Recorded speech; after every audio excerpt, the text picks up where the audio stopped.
صدات شود چو من بکرد محبتی نبینی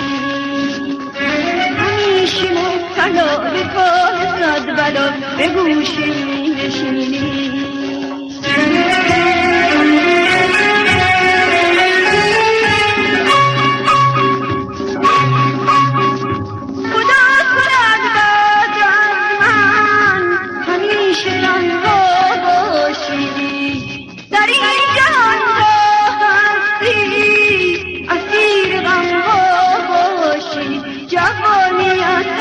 شود چو من بکرد محبتی نبینی همیشه مبتلا به کار صد بلا به گوشی نشینی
تنها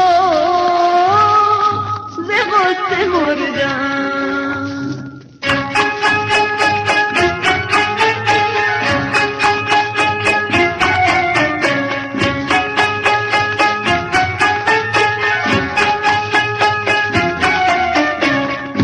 در این جهان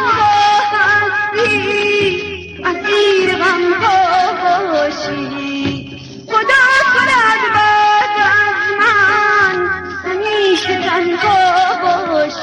جوانیت صدات شود چو من بکرد محبتی نبینی همیشه مبتلا به کار صد بلا به گوشی نشینی